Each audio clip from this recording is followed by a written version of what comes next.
Une pour les meilleurs. Nico Business Car number 1. Nouvelle Jérusalem. Nico Business les meilleurs. Oui les meilleurs. Oui les meilleurs. Nico Business l'exemple. Oui l'exemple. Oui l'exemple. Il est l'espoir de la jeune. Nouvelle Jérusalem. Nico Business Car. Nalobi boya awawa. Bozala décité. Mituka nyoso. Confort. Garantie assurée. Kilométrage normal. Bamituka yote na prix à bien. En plus, incomparable. Prix abordable. Nouvelle Jérusalem chez Nico Business Car. Tukuna importe miotoka ya kuachana. Kisha ekunafanya vente na location ya miotoka ya kuachana. Achat sur internet ni tayari. Nico Business Car ekunauzisha miotoka ya kila namuna. Nico Business Car chez Jean-Jacques Chilumba. Tuko ku numéro 102 Manyema kwa Kimbangu. Nico Business Car ukitafuta ku Twitter igasimu ku 099 701 81 134 wala 085 34 27 171. Nico Business Car, King of Pickup. Nico Business Car, la rapidité. Nico Business Car, l'excellence. À Kiamungu. La Nouvelle Jérusalem, chez les Nico Business. Tonton, ce n'est pas de la magie. Voyons, c'est qui a motoka?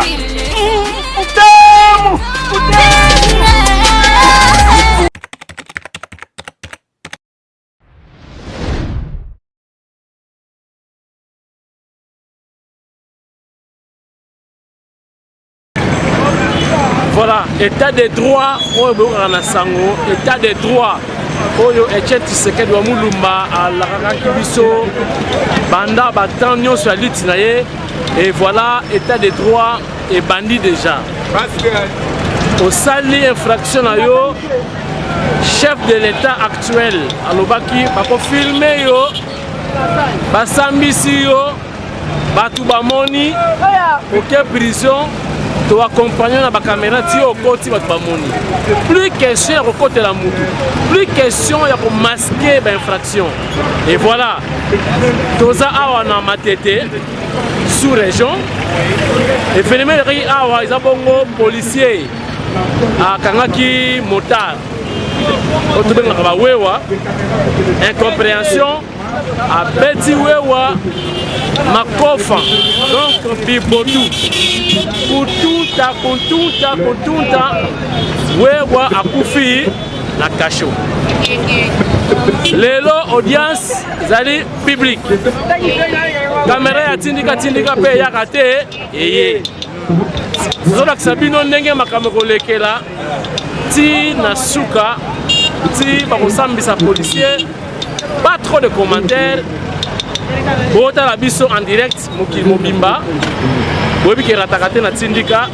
Ce qui tindika filmé te n'a eu occasion de faire information et lesquelles parce que Congo est dans monene, Kinshasa est dans monene. Mais ce qui a eu occasion, deuxième information, deuxième moyen de transport parce que qui n'a gaillard au sein de déplacement pèse et c'est un rafo moins éloquent voilà. Donc le quoi toyer pour essayer moins éloquent ezali, il y a un toyer pour ça la image. Et voilà tout quand on a kati, comment on a comment makamoleka bobimanango tina suka. Voilà tindika alobi bo dans la brancher. Bon ça peut goûter. Voilà, état de droit et bandarate ibani. Voilà. Évitons de la distraire. Maître, veuillez acter votre comparaison.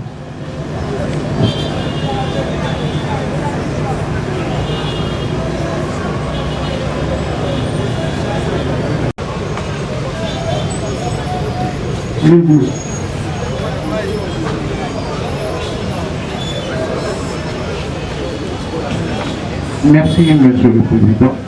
Auguste, membre de la présente composition, Monsieur le Grand de la loi, pour la parole que vous nous présentez. Le commandant Ndolo Mayam Antoine. Pour le compte de l'État.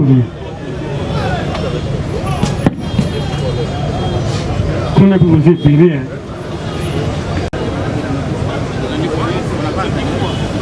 Maître. Oui, c'est quoi? On n'a pas entendu, monsieur? Parmi vous, je vais prendre des offices.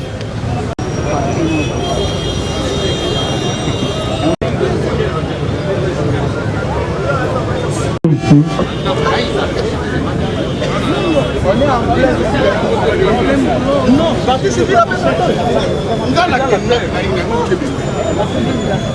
Maître, non, pas toi comme un et mettez la chose. Merci beaucoup, monsieur le président.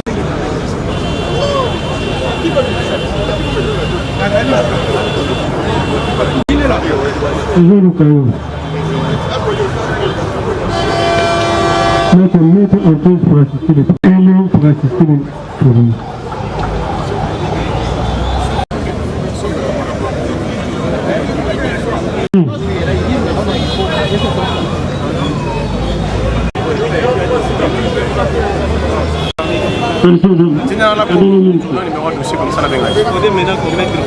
Non, faites acter votre compréhension pour le compte de deux produits. Faites acter la compréhension pour le compte de deux produits. Sont attestés par commissaire supérieur adjoint Jean Pagnac du Bois.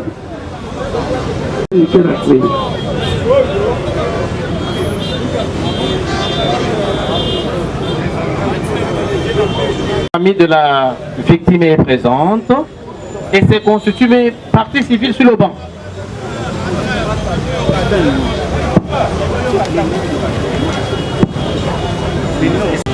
Le père de la victime s'est constitué partie civile et le papa s'appelle M. Boulaba Mabélé. Nous nous constituons partie civile sur le banc. Les avocats de la partie civile se présentent de la manière suivante, Monsieur le Président du tribunal militaire de garnison. Nous avons Maître Kangolongo Nsanawine. Oui, Monsieur le Président, Maître Kangolongo Nsanawine, avocat au barreau de Kinshasa Matete, comparé pour le compte du parti civil. Monsieur le Président, il comparait conjointement avec Monsieur Maître Francis Emongo. Merci, Monsieur le Président. Comme le confrère l'a dit précédemment, ce Maître Diobo Emongo Francis, avocat au barreau de Kinshasa Matete. À côté de Maître Francis, il y a Maître Gauthier Sompambo. Votre honneur, Maître Gauthier Sompambo, pour le compte de la partie civile, je suis avocat au barreau de Maître Gauthier Sompambo. Nous sommes avocats au barreau de Kinshasa Matete, pour le compte de la partie civile. Position Maître Patrick Moke Massia. Maître Patrick Moke Massia, comparé représentant la partie civile, il est avocat au barreau de Kinshasa Gombe. À côté de Maître Patrick, nous avons Maître Félix Nkachama. Votre honneur, Monsieur le Président, c'est Maître Nkachama Félix, avocat au barreau de Kananga, pour le compte de la partie civile. À côté de Maître Félix Nkachama, nous avons Maître Emery Moutanda. Maître Emery Moutanda. Votre honneur, Monsieur le Président, Maître Emery Moutanda, comparé pour la partie civile. Je suis avocat au barreau de Mboujoumai. Monsieur le Président, à côté de Maître Emery, nous avons Maître Kazambwa Kabambi Patrick. Votre honneur, Maître Patrick Kazambwa Kabambi, avocat au barreau de Bandouki. À côté de Maître Kazambwa, nous avons Maître Mpembe Anjoli. Monsieur le Président, dans cette ordre bouleversée de préséance, Maître pour les intérêts de la partie civile, Maître Mpembe Njale Bassa, avocat au barreau de Bandouki. L'ordre bouleversé de préséance. À côté de Maître Mpambwe, nous avons Maître Kabamouidi Marceline. Votre honneur, Monsieur le Président, Maître Marceline Kabamouidi Molelo, avocat au barreau de Matadi. Monsieur le Président, à côté de Maître Kabamouidi, nous avons Maître Mpoyi Kabango.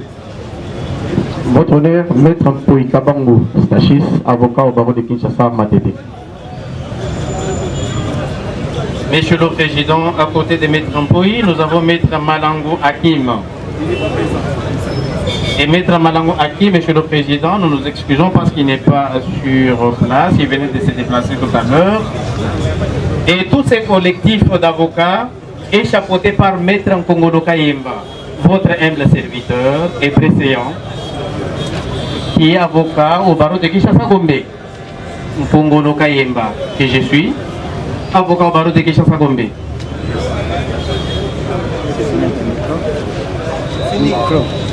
Maître Nkongono Kayemba, si c'est écrit, merci, nous avons fini.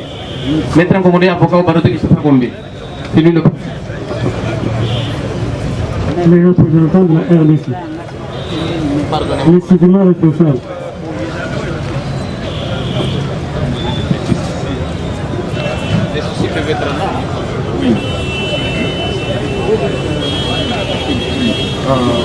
Pour la RDC, Maître Etisson Bayekele, avocat barreau de Kinshasa Matete.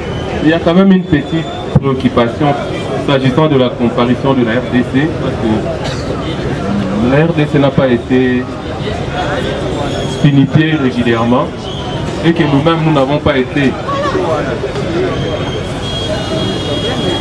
notifiés de ces dossiers pour représenter la RDC. Donc nous avons de petits soucis. Nous acceptons néanmoins de comparaître volontairement pour la RDC, mais à condition que le tribunal nous aide à notifier la RDC même demain ou le lundi pour nous permettre d'être en ordre par rapport à notre travail. Monsieur le Président, pour la parole, preuve au tribunal d'acter ma comparution pour le compte de deux prévenus. Maître Papi Mazembe, avocat au barreau de Kinshasa Matete. Conjointement avec Maître Nano Katende, avocat au barreau de Kinshasa Matete. Katende.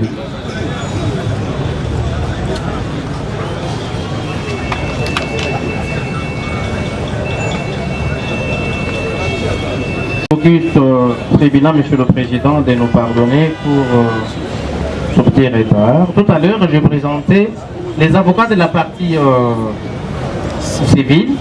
J'avais cité Maître Malango, qui n'était pas là, mais qui fait acter sa comparution. Il est là. Oui, merci Monsieur le Président pour la parole. C'est Maître Malango Hakim. Je suis avocat au barreau de Kinshasa Matete.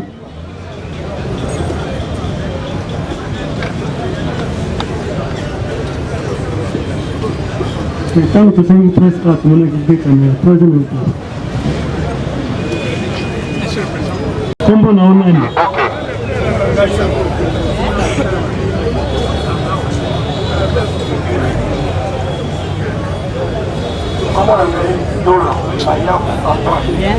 Ndolo Mayambo Antoine. Mbota wapi? Na mbula nini? Mbula nini?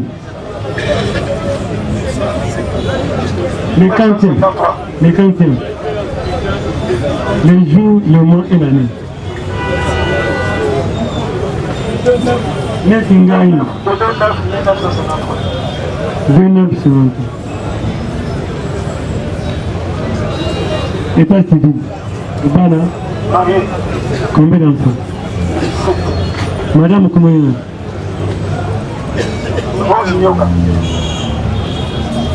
Aux hommes, t'as dit?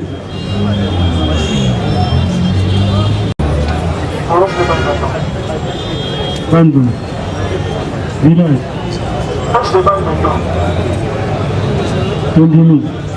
Village. Village ici. Quoi? Secteur.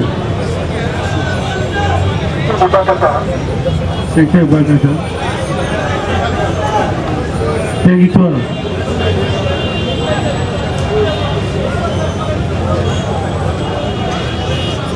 Territoire.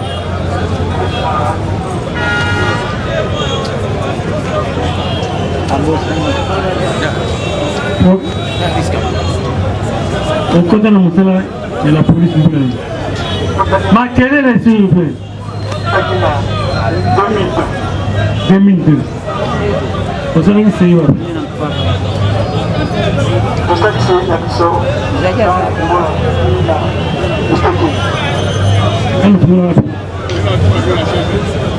Après quand nous pouvons le faire.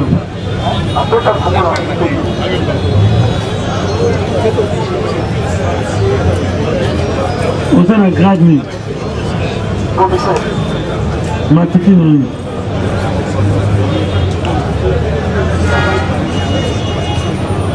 Fais ça, bisous.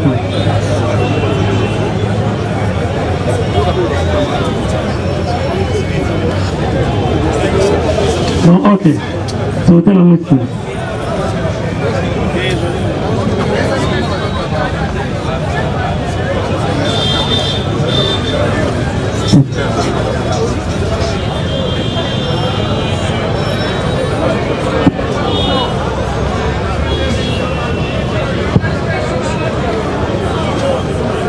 Matricule 11, 95, 30,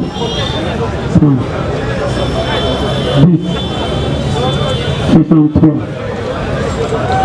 56, 4 à la fin. Pardon, Monsieur le Président, les numéros matricules n'ont pas donné. 11.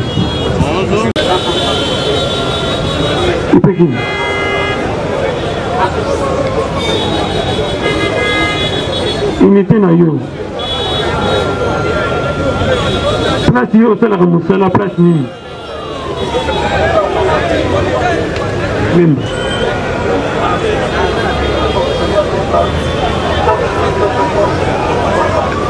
Yo oza moto. Papa. Ça l'effort oyo ka onga otuna yo. Fais un effort.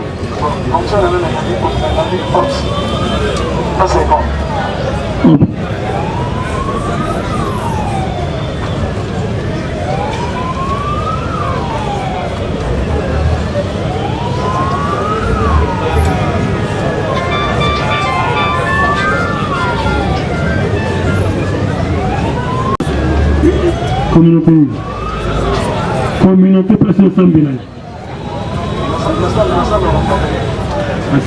Catholique. Adresse au pan du web.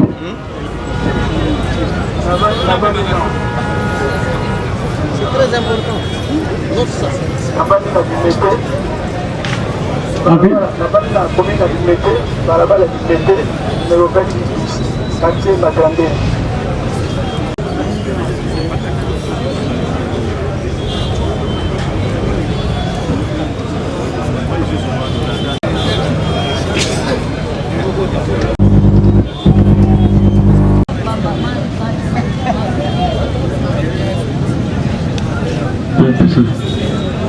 L'audience est reprise.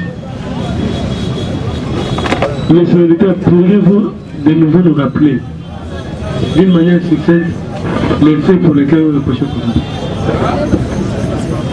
Merci, Monsieur le Président. Niveau identitaire. Appelez l'IPT. Oui.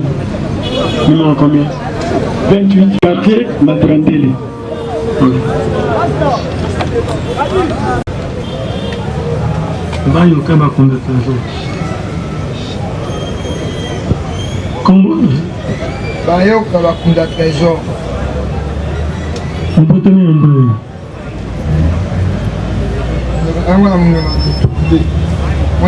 Date. Le 28, 4 mois. 1900. 6. 1956.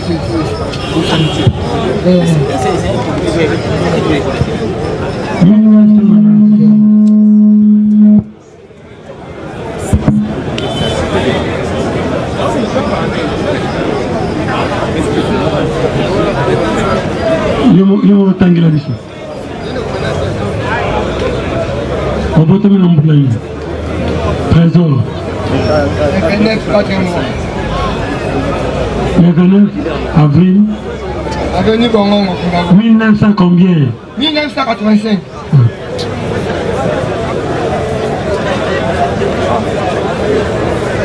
Papa n'a combien? On va te mettre qui ça? Pardon? On va te mettre un. Ah, tiens. Papa n'a combien? Lili pour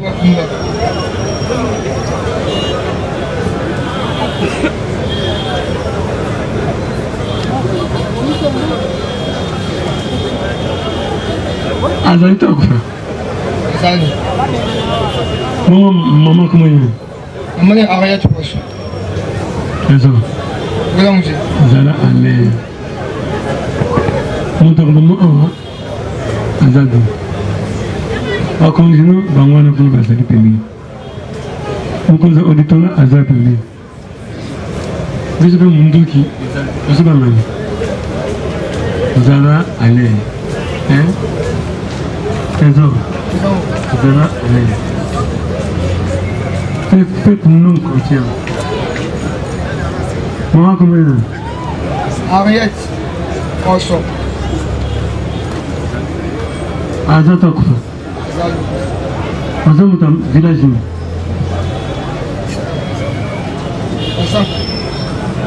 Passant pour sous. Azata village. Là, moi Azata.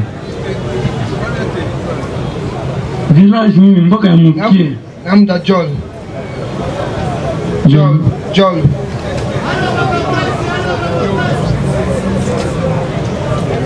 Police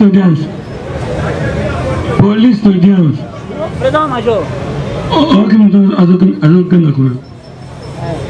So moni okanini oine a.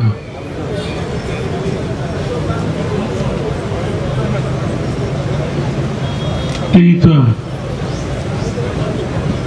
Tu vois pas? Vous allez calmer.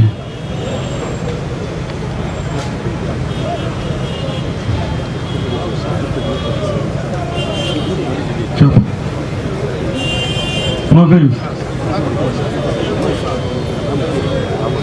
Province. Moi, je suis sous Quoi?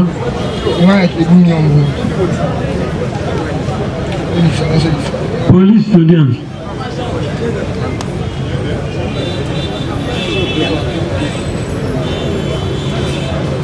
Za prévenu eux.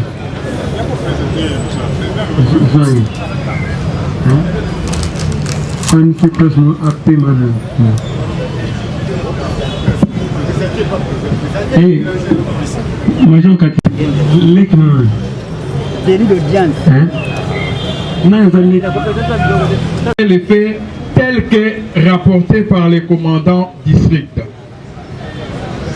Voici les faits.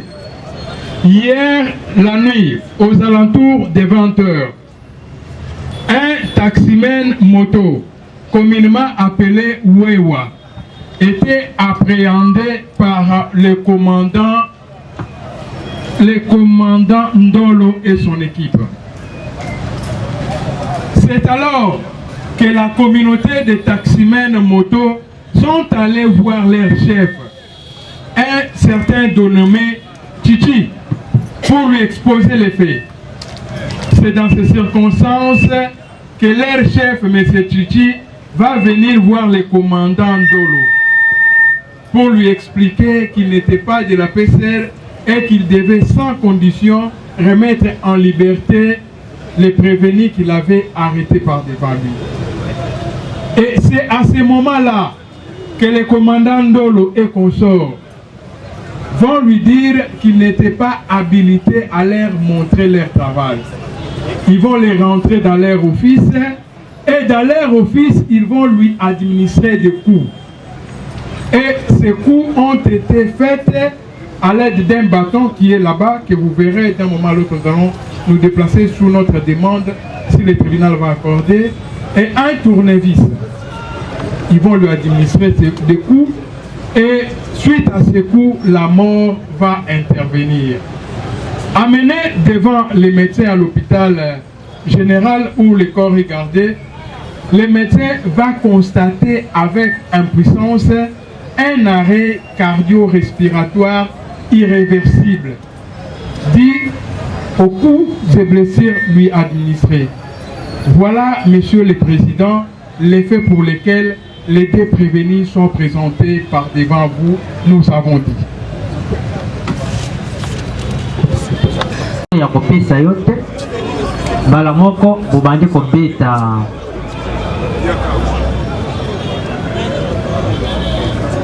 alors bobandi koyona bato na yo bobandi kobeta Monsieur Chichi na ndenge akufi bobeti wana na ba monsieur l'officier banzete to ko vérifier na kati awa na conteneur ndisko Chichi akufi na kobeta wana ndenge ministère public alobi ezali ya solo bien lokuta alobi ya solo te yo yebisa biso oyo monaki oyo oyokaki na oyo elekaki ezalaki boye ye antenne akotaki prison antenne comment Alexis abimaki lobi basalaka deux tours na chaque équipe. Premier tour na salaki lobi wana, deuxième tour nde yango ezalaki ya lobi. Ya yo bimela biso wana na ba 19h. Alexis babimisi na prison aye komona biso na ba 19h tovanda kaka wana libanda o. Topesi pe mbote c'est normal. Topesi mbote c'est normal mais eloko ekamwisi bango lamonaka belema oyo tovandi na bana na bamoni ke moto na bango aye basote bango sali balandi ye na ngambo epamakende omelaka bakene na bango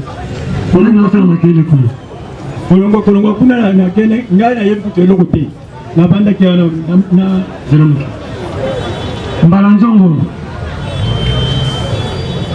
nzongo qui est préséant, je suis préséant, avons prêté serment pour pouvoir respecter les autorités judiciaires.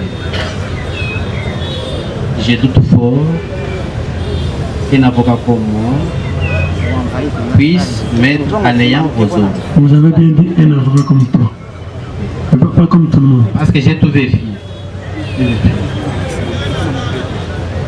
Dieu merci.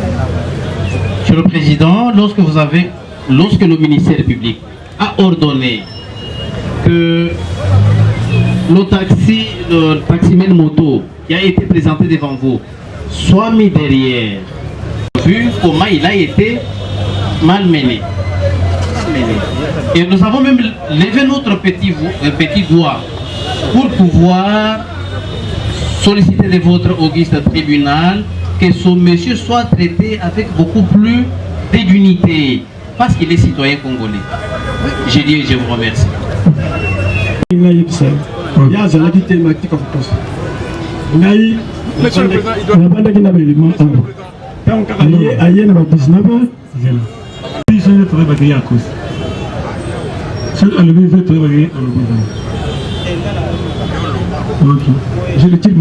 demande à tout le monde,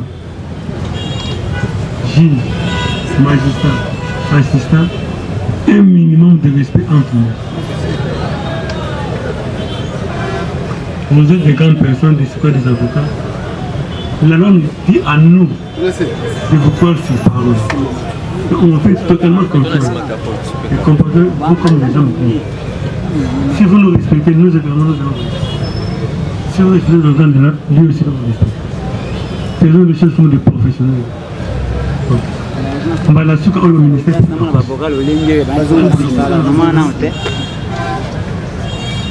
Attends, avocat, qu'on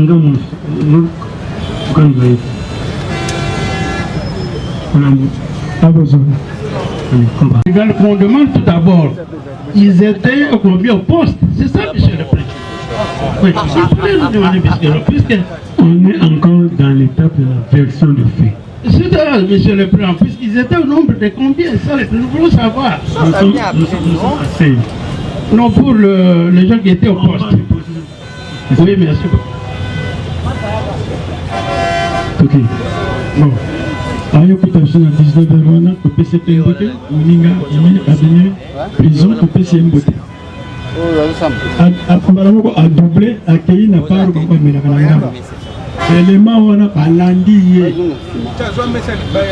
nga na kamaka mbala moko boni batekani poste bono nalandi bango sikoyo na turu na ngai makolo nabotoli bango baarme nazongi nango awa nabiloka bolandi ye botikala kuna nga nake epuis na opesa rapport na major na ye na bandi namona kaka mibale baye kolanda ngai nazwi arme wana napesi ngai wana po banda bavandi donc belema wana mibale bato baza poli eza kaka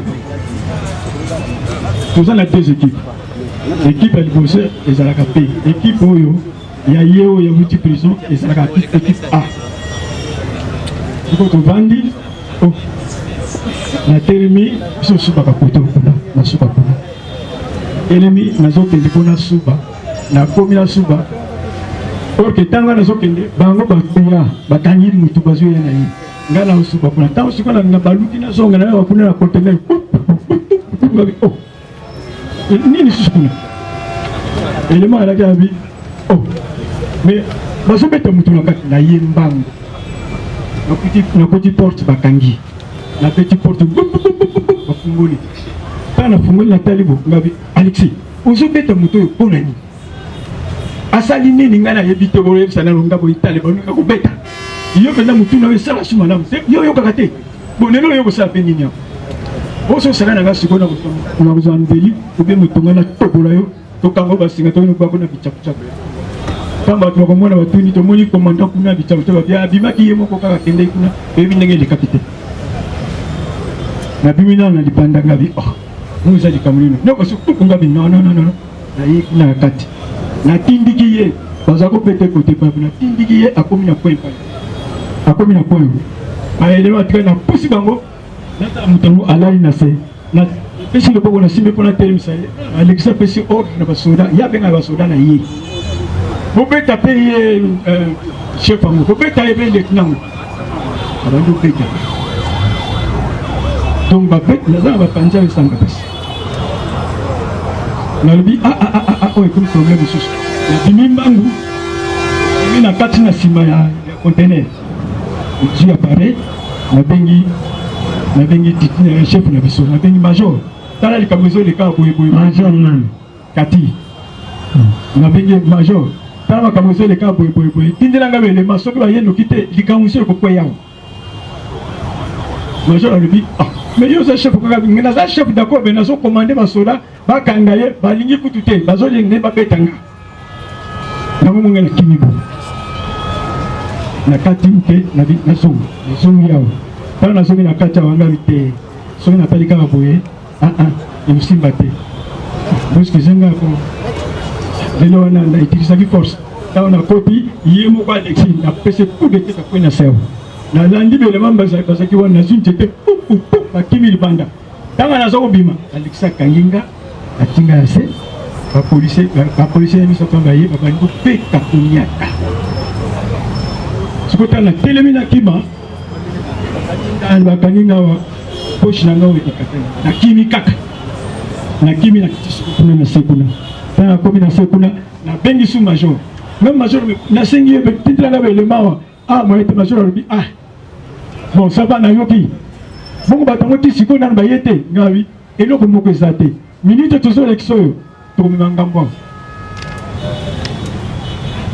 ntango nauti kuna na yawa ye Alexis atiki kobeta motu wana abimi libanda mobanda awa abandi kofinga nga afe bato bazali moya ntango benjire wana eza te mokolo lokola nga boye Alexis azofinga nga petise epuis na garde sans franc na nga na kotalika na biso nabimisa awa azo baboni bapolisi oyo bazali awa moto aza puru oyo aza te bapolisi oyo bayokelaka nga moto apuru ata sikoyo tokokango basingale nani policier na ye ya kilo wana nani mpiana atio na mapeka kote opakoko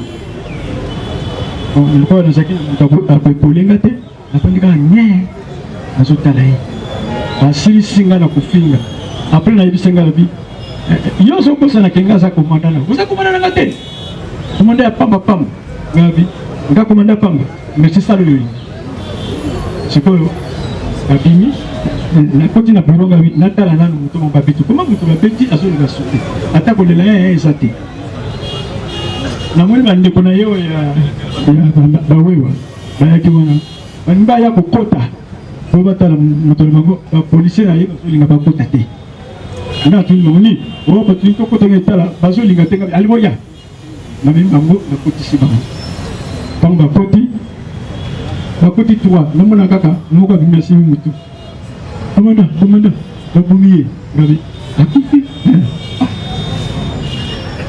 na baluki nakomi na porte na mweli jipe bapolisi ezoleka bajipe na biso ya kimate ezoleka bakangi ngani oye bakomoke bawewa bakangi bajipe eyoki ekangi fre ezongisi ekoti yawa batuninga komanda ningabi problème ekoya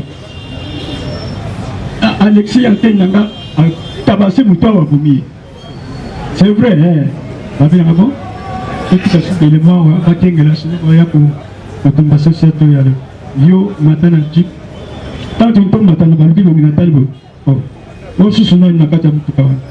Là, vous avez un total ingabi. Oh, vous avez payé. Vous payez les manées, vous avez. Dans ma vie, tout petit. Qui m'a commis la porte qui m'a. Pona kota na fongoli sur téléphone na bengi major nanga asa chef direct nanga na informer ngabi komandata na zako senga yo batu ozo ko lambine omoni sikoyo mutakufi yabi akufi ngabi wapi ngabi nakati ngana sona zo baba na zana kima mais nakati ya poste et bien on les awana na on peut continuer kido et c'était comme ça. Mosusu il peut pas tomber avec Sarkozy à moi aussi Sarkozy après Sarkozy makele le boss ngabito yo kakimia Mosusu à part Sarkozy na kina Kikwiti après Kikwiti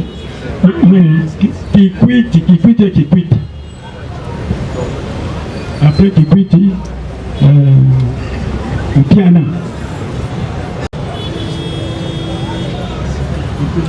On est près de 6. Le nombre on a fait sur ce 6. Ah, 55.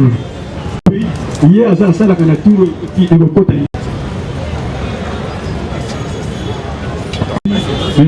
Balandier, bakemomé. Il y a au moins bakei. Dans Alexis. Nous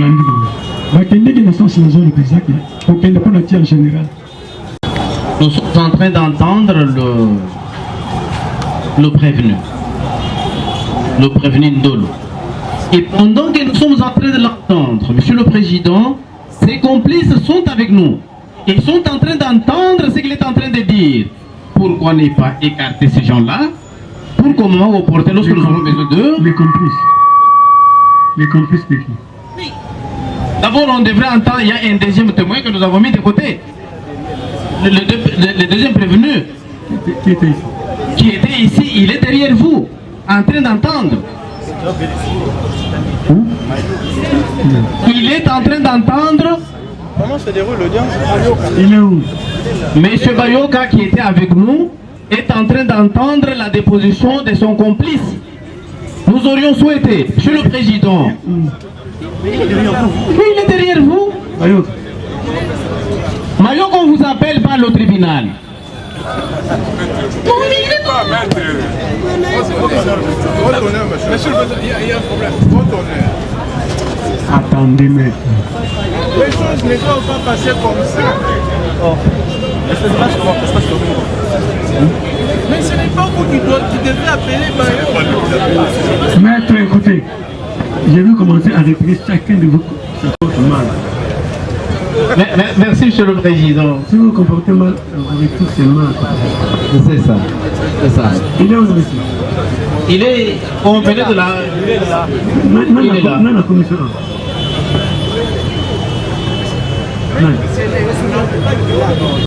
Ça dit 4 jours. La prison. On est abîmé.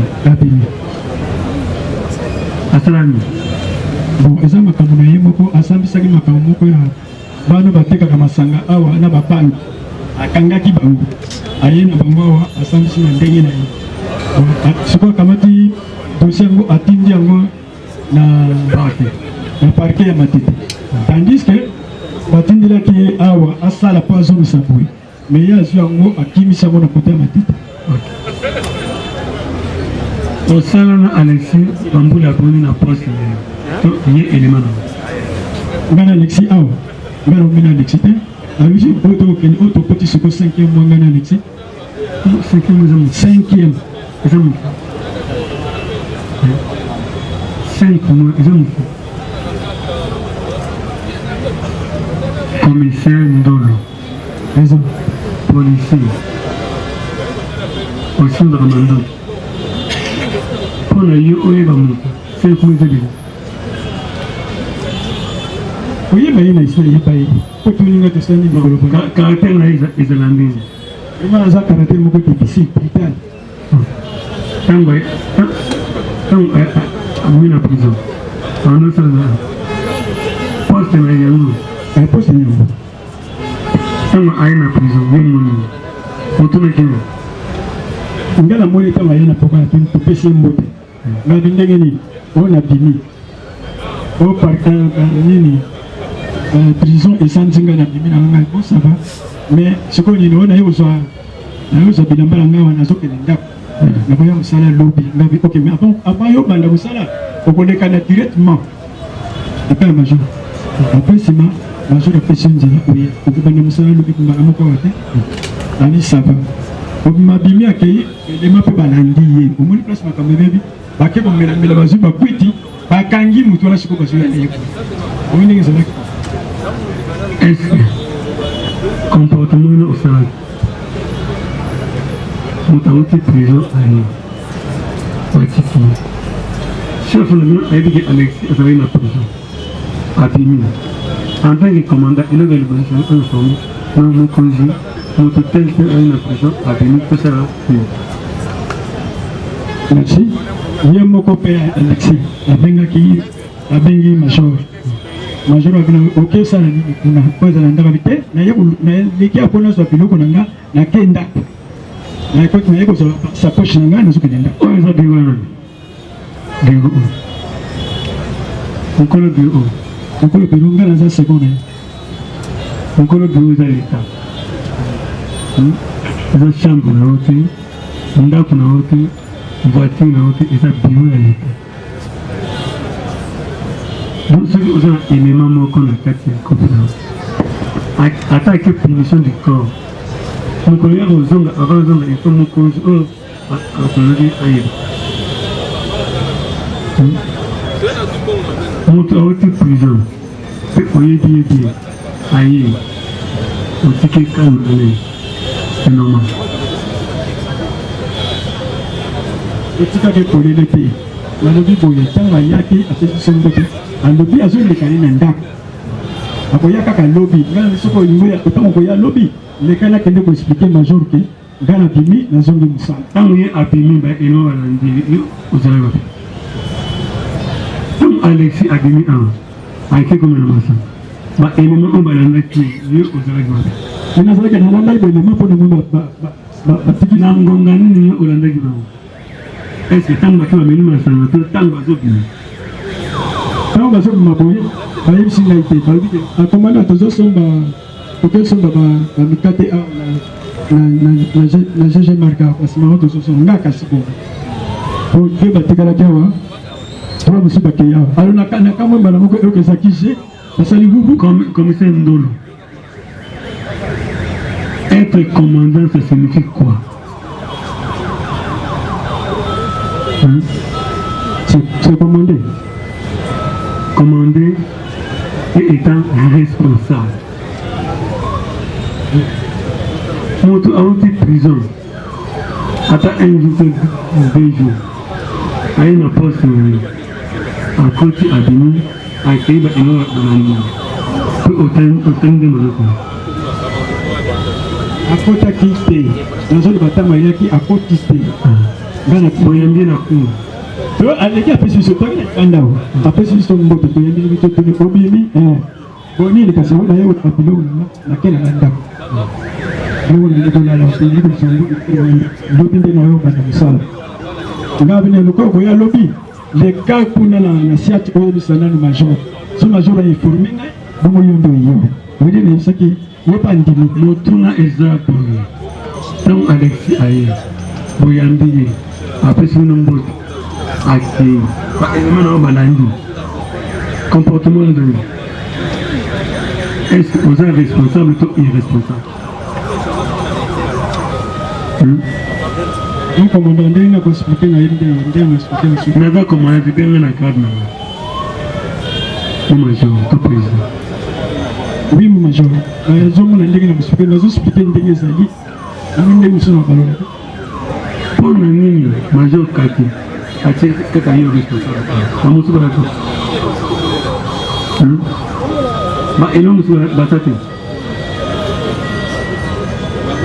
bazali mutu provisoirement alors son effectif na binoté akenda azolo omoni ya pesi no ce n'est pas interdit mais quand va pays élément na balai ozomona mais que laisse comme une expérience ozomona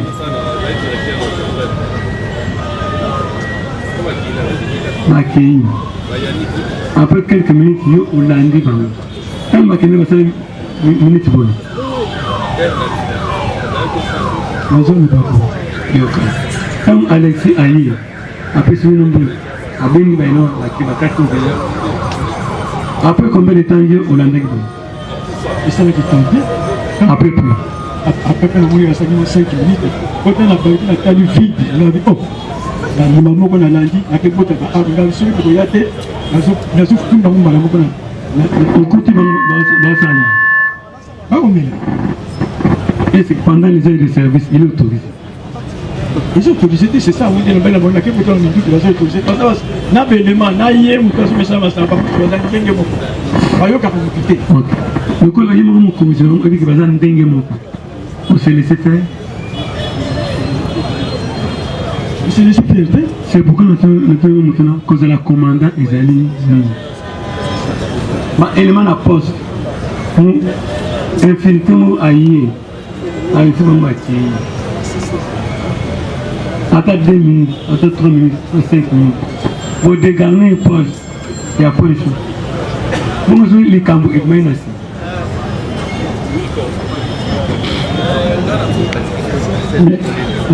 c'est pour ça que la ndaki bango na kioza ba arme na inango yo ozana besoin ba arme tozana besoin ba élément deux éléments kaka ndé ba do respect par ngai bango wana ndé ba yaki mais le reste ba ça ba yo kaka bisoté ba yo kaka yeba tikala ki oyebi à quel moment élément comme indiscipliné tu veux te prendre c'est ça équipe il y a comme une discipline responsable. Oui, voilà. Il n'y a pas de mauvais chef. Regarde. Oui. Oyebi. Pourquoi tolérer notre autre punition? Après un jour, 2 jours. On suppose qu'il y a un temps où on a son effectif, il y a des notes. Attends, comme on est amis, on a payé l'effectif. Il y a une poste, il y a un point chaud. Il y a un élément qui est là-bas. Pour dire à dégarner une poste, après 5 minutes, on a dit ok, aux 10 minutes. Si on a besoin de minutes, ils ont besoin de parce que même on a un nous avons fait un nous sommes il y a un autre répété na ici tant bakei na 4 soldats wana ben discipliné bazat mais me dépasse ça un responsable sur ba élément ba comme ben discipliné et là il faut na yo c'est ça l'armée c'est ça l'armée c'est ça l'armée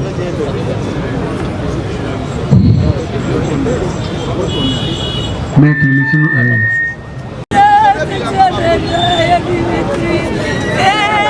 Est-ce qu'on comprend que Chichi akufuna kati ya conteneur oyo. Oui, akufalaki awa parce que pourquoi babeti batumi ngai na koti nake nabi ke moto azoloba batepa na ye nabi moto azoloba te bobeti ye boabandika ye bwani bandeko ne baye nakotisi bakonaa ye boye me wana Alexis azalaki wapi Alexis bandoki Voilà, chers internautes, je crois que nous allons fort pour nous Sabino comment tu diriger Mboka Oyo ensemble na chef de l'État son excellence monsieur Félix Tshisekedi Tshilombo parce que yemo pour diriger Mboka Oyo ta kokate Mboka est tellement vaste ba enjeux aller belé ba réalité za belé et botala état Oyo azuli Mboka. Nous avons Sabino makamwa tribalisme parce que tribalisme est comme biso na ruine. Mabiso musika mboko kopanzana pour gagner pelote. Depuis to bani ba reportage depuis Félix Tshisekedi Tshilombo son excellence a du pouvoir au moni comment baluba baza malmené na bande kona biso abandundu. To laksi ba image comment baluba mususu bakufi ba musu na nzela ba uti kota chekapa ba dokota ba bomu bango na batu ya bandundu na nzela pa kota Kinshasa te. To doit interdire ngo parce que vengeance et kozala mabe. Vengeance et Mboka, vengeance et comme la batuti na ba Hutu, génocide salamaka na Rwanda, bazwa elote. Bo éviter makambwana totika oyo abimi président, oyo a gagné. Lobby 5 ans après, bo sala so ba effort, s'occuper bokozwa. C'est ça. Ala locataire, pays a mutu za la raté. Mutu na mutala ngonga na ye au travailler au pays, musu pa ya kosala. Bota la sikoli kambe ko yile bota libino na ba image. Botala Mboka Oyo, son excellence, président Félix Tshisekedi Tshilombo azui. Botala Mboka modèle azui. Policier ayebi achi na yete. Théâtre policier botama ayebi te. Commandant un lieutenant, il a pas ma justice hein, il a donc attaqué dans le bâtiment ba constat na salle en tant que mopanzi sango. Botala libino na ba image. Commandant un lieutenant azo ignorer le nombre ya ba éléments na ya zala la kati ya société na ye ba kombo na bango commandant azo ko maîtriser en côté commandant pesi ordre ba éléments na ye ba boy ba éléments na ye moko ba beta commandant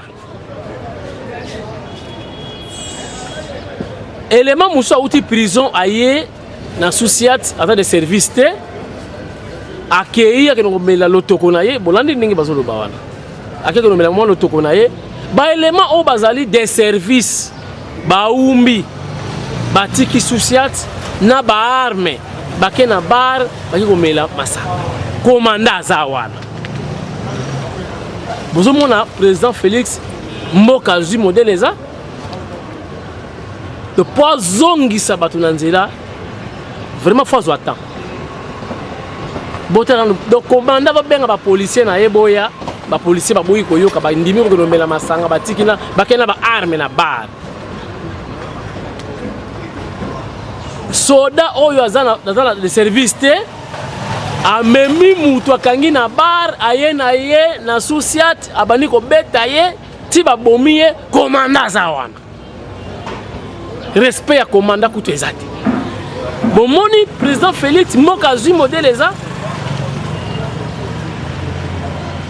sikoy botala makambo salami mutu bozo beta za kutu maladif aza na goitre mais bo beti ye ti bobomi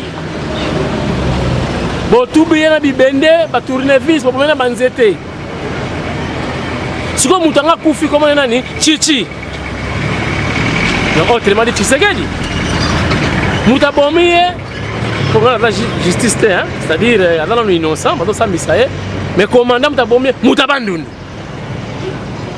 Si vous avez condamné à mort, non, voilà, la vengeance. Il y a un pour éviter ma cambo. Vous avez la circonstance.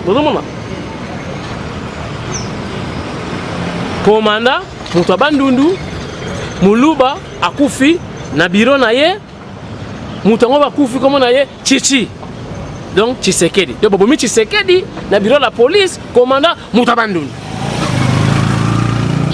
Boto ba nuance wana to éviter ba makambo modelo yo pour mboka ekende bien.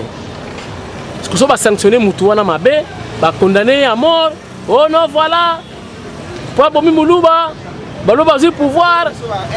Il y a un moment il a en plein air hein, c'est public hein, audience publique. Bon mon na kota ko kwaya, bon mon na ba condamner. Pour le battre ba samsaki na kuzu, ya ko batama, pour la nyoko la ye, non. Audience est dans public. Bon mon na bino moko makamni za koleka.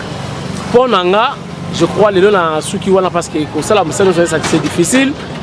Ndako futa ope azate, tozo sara ba mission wana ba effort wana pour bino de la servir. Mais na kati lelo pour na lelo une partie wana.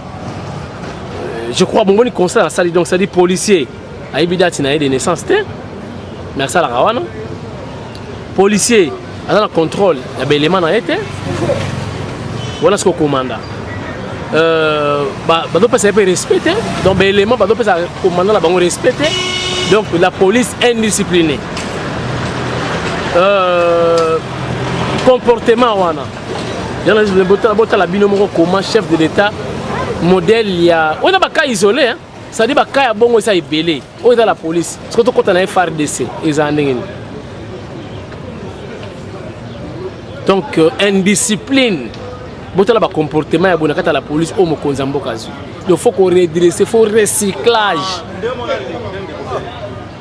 Yo za commanda, on peut sa ordre, ba élément na ba boya ordre.